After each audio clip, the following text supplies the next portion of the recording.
Hello everyone. Namaste, Ram Ram and Jai Hind. Welcome back to Nia and a new editorial for analysis and उस analysis के साथ में हम grammar, vocabulary और थोड़ा बहुत important current affairs भी सीखते चलेंगे। तो आइए चलिए देखते हैं आज के सेशन में हमारे पास कौन सा आर्टिकल है। इन प्रेपरेशन यानी कि तैयारी में, ठीक है, किस चीज़ की तैयारी में है वो भी हम देखेंगे। And on the 36th national games, यानी कि 36th नेशनल गेम्स हुए हैं, कहाँ पर हुए हैं एक बार कमेंट सेक्शन में आप लोग मुझे कमेंट करके ज़रूर बताइएगा, ठीक है। सो और ये 36th नेशनल गेम्स जो हुए ये किस चीज़ की तैयारी में है या क्या चीज़ की तैयारी दर्शाती है, चलिए ये सब हम देखेंगे। लेकिन हमेशा की तरह सबसे पहले हम कुछ वोकैबुलरी देखेंगे, जिससे कि हमारी वोकैबुलरी स्ट्रॉन्ग तो होगी ही, लेकिन उसी के साथ साथ हम लोग इस पैसेज को भी जो हम आर्टिकल पढ़ने वाले हैं वो भी बहुत अच्छे से समझ पाएंगे अगर वोकैबुलरी को पहले ही डिकोड कर लेंगे तो। सो आइए चलिए देखते हैं। सबसे पहला वर्ड रीइटरेटेड। सबसे पहला वर्ड है रीइटरेटेड, वर्ब है, इसका मतलब है कोई चीज दोहराना, रिपीट करना।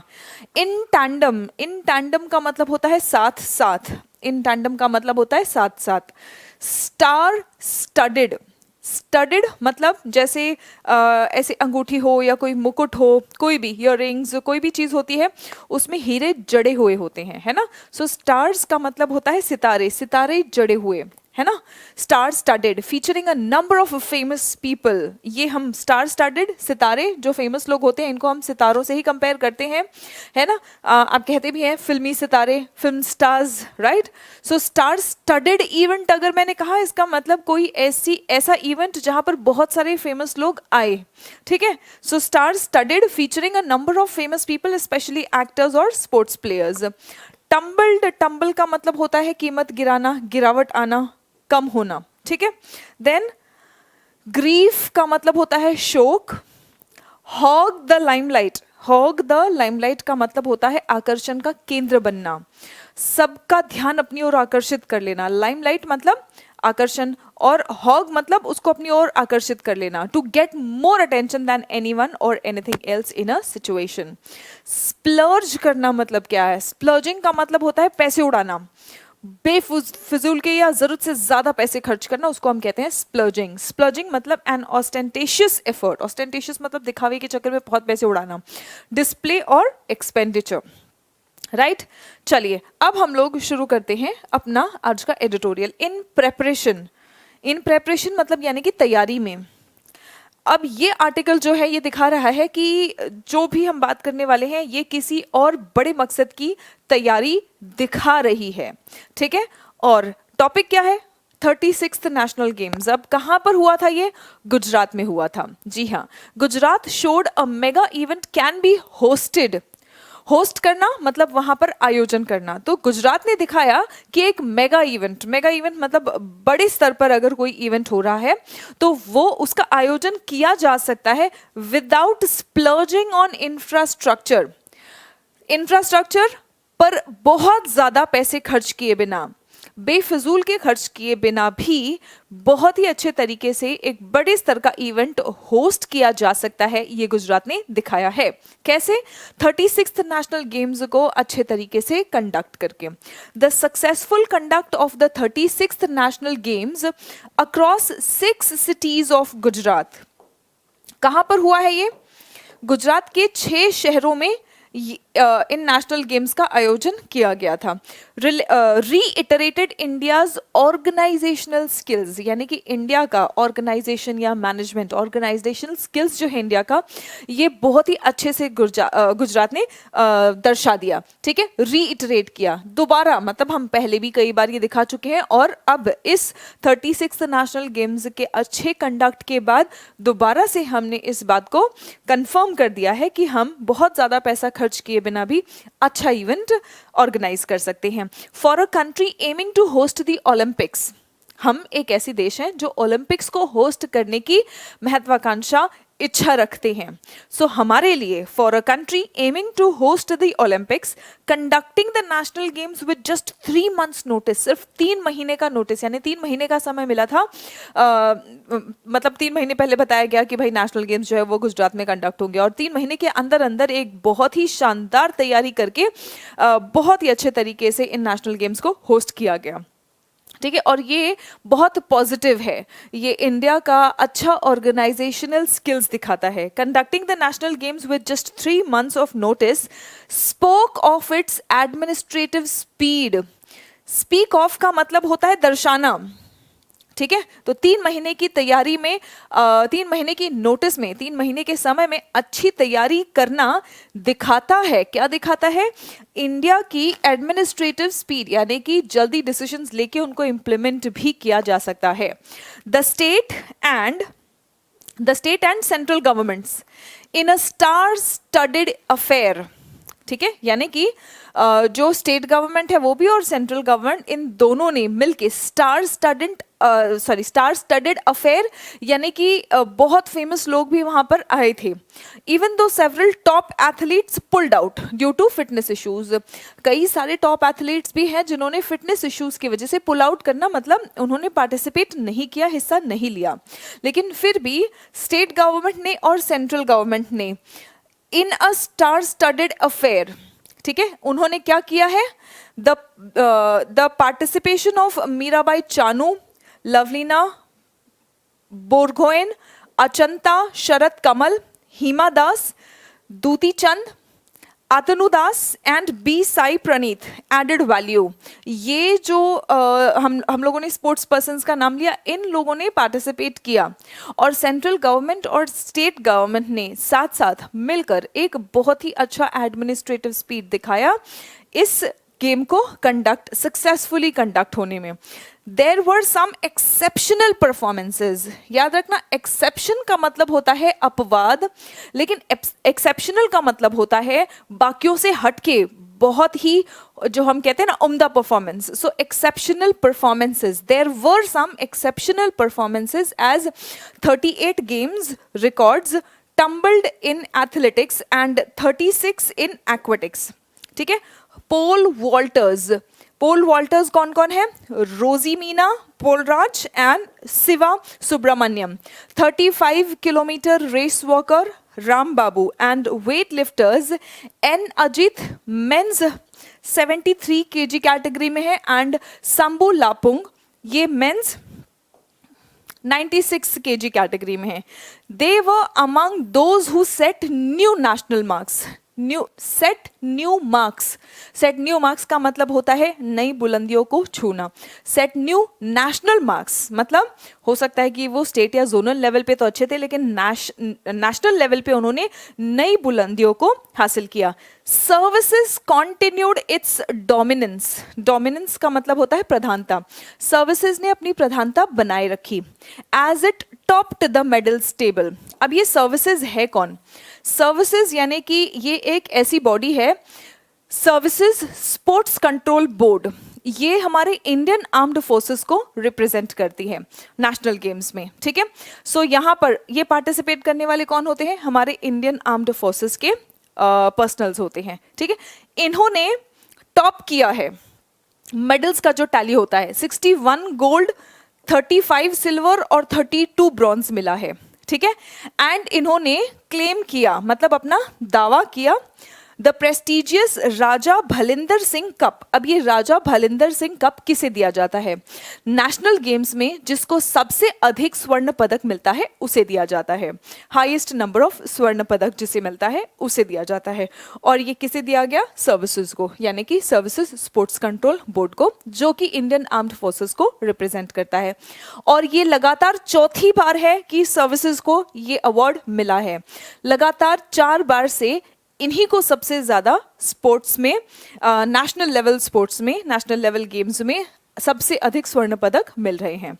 ठीक है, for the 4th consecutive means लगातार, 4th कॉन्जिक्यूटिव टाइम। स्टेट्स में, सर्विसेज के बाद स्टेट्स में सबसे अच्छी परफॉर्मेंस किसने दी है? महाराष्ट्र ने, जिन्हें 39 गोल्ड, 38 सिल्वर और 63 ब्रॉन्ज मिला है। Was placed second and secured the top position among the states। मतलब अगर हम सर्विसेज को हटा दें, वैसे तो टॉप पर कौन है, सर्विसेज, लेकिन सर्विसेज को हटा दें तो सबसे ज्यादा स्टेट्स में, बाकी सभी राज्यों में टॉप पोजीशन, राज्यों में टॉप पोजीशन महाराष्ट्र का है। लेकिन अगर टोटल हम विदाउट कंसिडरिंग द स्टेट्स जो हमारा सर्विसेज भी है, ठीक है, हमारे सर्विसेज इंडियन आर्म्ड फोर्सेस के भी जो लोग हैं उनको भी अगर हम काउंट करेंगे तो इनका सेकंड पोजीशन है, ठीक है। होस्ट गुजरात, मतलब जहां पर इन राष्ट्रीय खेलों का आयोजन हुआ है, इनको 13 गोल्ड, 15 सिल्वर एंड 21 ब्रॉन्ज मिला है। और ये इनका अभी तक का बेस्ट एवर, बेस्ट परफॉर्मेंस मतलब सबसे अच्छा परफॉर्मेंस, बेस्ट एवर परफॉर्मेंस मतलब आज तक का सबसे अच्छा परफॉर्मेंस। तो इन्होंने अपना बेस्ट एवर परफॉर्मेंस रिकॉर्ड किया है, ऑल्दो इनको 12th रैंक मिला है, लेकिन आज तक का इनका बेस्ट परफॉर्मेंस था। The games spread awareness, games हम क्यों खेलते हैं, क्योंकि इससे काफ़ी अवेयरनेस भी स्प्रेड होता है, ठीक है। और इससे अवेयरनेस किसके बारे में, अबाउट वेरियस स्पोर्ट्स। यहाँ पर गुजरात में बाकी स्पोर्ट्स के बारे में भी अवेयरनेस यानी कि जागरूकता फैली, जहाँ पर क्रिकेट के बारे में ज़्यादा बोलचाल या क्रिकेट के बारे में ज़्यादा लोगों को मालूम होता है, ठीक है। यहाँ पर बाकी खेलों के बारे में भी जागरूकता फैली। State primarily known for cricket. Guided tours for students to competition venues provided them once in a lifetime opportunity. Once in a lifetime मतलब जिंदगी में एक बार कोई मिलने वाला जो मौका होता है ना, वो मौका मिला गुजरात के स्टूडेंट्स को, जिनको गाइडेड टूर्स के तहत ले जाया गया कंपटीशन वेन्यूज में, कंपटीशन जहाँ पर हो रहा था वहाँ पर, और वो डिफरेंट डिसिप्लिन्स और उनके आइकन्स मतलब जो उनके आइडियल्स हैं उनसे मिलने का मौका मिला। स्विमर्स साजन प्रकाश, इनको 8 मेडल्स मिले हैं, एंड 14 साल का एक बच्ची हशिका रामचंद्र 7 मेडल्स, इनको 7 मेडल्स मिला है। Were named the best, oh sorry Hashik, I guess he's the male, were named the best male and female, sorry, ये बेस्ट मेल है और इनको बेस्ट फीमेल का फीमेल एथलीट का अवार्ड मिला है, ठीक है। Sajan had claimed the same honour in his home state Kerala. Sajan को यही सेम ऑनर यानी कि बेस्ट मेल एथलीट का ऑनर इनका होम स्टेट, मतलब होम स्टेट इनका क्या है, केरला, केरला के हैं ये, वहां पर भी मिला था 7 साल पहले, ठीक है। Some others including 10-year-old Shauryajit Khaire who became a mallakhamb star despite losing his father, यानी कि इन्होंने हाल ही में अपने पिता का साथ खोया है और इसके बावजूद ये एक मलखम स्टार बन के उभरे हैं, ठीक है। सो देखो ये एक बहुत अच्छी सीख भी हमें देता है कि ज़रूरी नहीं है कि जो लोग कामयाब हो रहे हैं उनके जीवन में कोई प्रॉब्लम्स नहीं है, प्रॉब्लम्स तो सभी के जीवन में हैं, लेकिन उन प्रॉब्लम्स से हमें उभर कर, सभी के जीवन में हमें दिखता नहीं है, बस फ़र्क यही है कि हमें सिर्फ अपने प्रॉब्लम्स दिखते हैं क्योंकि हम अपने आप को सबसे अच्छे से जानते हैं, है ना, लेकिन चैलेंजेस सभी के लाइफ में होती है। देखो ये एक छोटा सा बच्चा जिसके लाइफ में इतना बड़ा चैलेंज आया, लेकिन फिर भी इसने गेम्स में पार्टिसिपेट भी किया। हिम्मत चाहिए ऐसे सिचुएशन में हिस्सा लेने के लिए भी, पार्टिसिपेट करने के लिए भी, और पार्टिसिपेट करने के बाद ये एक मलखम स्टार बनकर भी उभरा despite losing his father. And boxer Nikhil Dubey, ठीक है, निखिल दुबे बॉक्सर है who overcame the grief. Overcome the grief का मतलब होता है दुख से उभरना। किस दुख से उभरे हैं? Overcame the grief of his coaches tragic death. Nikhil Dubey, इनके कोच का एक ट्रैजिक डेथ हुआ था रोड एक्सीडेंट में, ठीक है। To be the middle weight champion, फिर भी ये मिडल वेट चैंपियन बने हैं। Also hogged the limelight, hog the limelight मतलब आकर्षण का केंद्र बनना। The games had its share of criticism, मतलब हर जगह सब कुछ अच्छा अच्छा तो हो नहीं सकता, तो यहाँ पर क्रिटिसिज्म भी हुआ। किस चीज़ का? लॉजिस्टिकल इश्यूज का, लॉजिस्टिकल इश्यूज का क्रिटिसिज्म हुआ, लेकिन उन इश्यूज में से काफ़ी most of which were addressed promptly. Promptly मतलब तुरंत, जो जिस भी बात की दिक्कत आ रही थी, क्रिटिसिज्म आ रहा था, उसको उन्होंने तुरंत एड्रेस भी किया। एड्रेस करना मतलब उनको तुरंत सॉल्व करना, ठीक है। The glittering closing ceremony, glittering closing ceremony, glittering मतलब चमकता हुआ, जो क्लोजिंग सेरेमनी था वो बहुत ही अच्छा था। At Surat, attended by vice president Jagdeep Dhankhar and Lok Sabha speaker Om Birla, was a reflection of India's potential to host the Olympics in the future. ये सब कुछ किस चीज़ का प्रतीक है या रिफ्लेक्शन है? कि इंडिया भविष्य में ओलंपिक्स को होस्ट कर सकता है, ओलंपिक्स की मेजबानी कर सकता है। अब the Gujarat National Games showed how a mega event could be hosted with smart planning and without splurging on infrastructure। यानी कि इन गेम्स ने ये बिल्कुल साफ तौर पर दर्शा दिया है कि अगर स्मार्ट प्लानिंग की जाए तो बेफिजूल के खर्चे किए बिना भी बड़े गेम्स, बड़े इवेंट्स, नेशनल इवेंट्स या इस प्रकार के बड़े इवेंट्स को ऑर्गेनाइज किया जा सकता है। As the baton passes on to Goa for the 37th edition. अब मतलब 36th को 36th नेशनल गेम जो थे वो तो गुजरात में हो, 37th नेशनल गेम कहाँ पे होगा? गोवा में होगा। बैटन पास होना मतलब जिम्मेदारी आगे बढ़ना, ठीक है। तो जिम्मेदारी किस पर आगे गई है? गोवा पर। For the 37th edition it will be interesting to see, बहुत ही इंटरेस्टिंग होगा देखने के लिए कि ये टाइनी स्टेट, क्योंकि गोवा छोटा सा राज्य है ना, ये रेप्लिकेट करना मतलब कॉपी करना। गुजरात के इस सक्सेस को अगले साल ये छोटा सा राज्य कैसे रेप्लिकेट करता है, कॉपी करता है, ये देखना बहुत ही दिलचस्प होगा।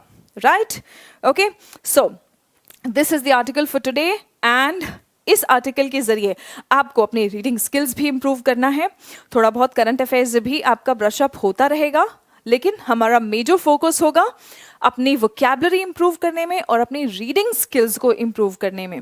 रीडिंग स्किल्स मतलब कुछ कुछ बड़े सेंटेंसेस होते हैं जो आपको समझ नहीं आता या हो सकता है आप कई बार गलत समझ लेते हैं। इन सभी प्रॉब्लम्स को धीरे धीरे with practice through these editorial analysis sessions हम सॉल्व करने की कोशिश करेंगे।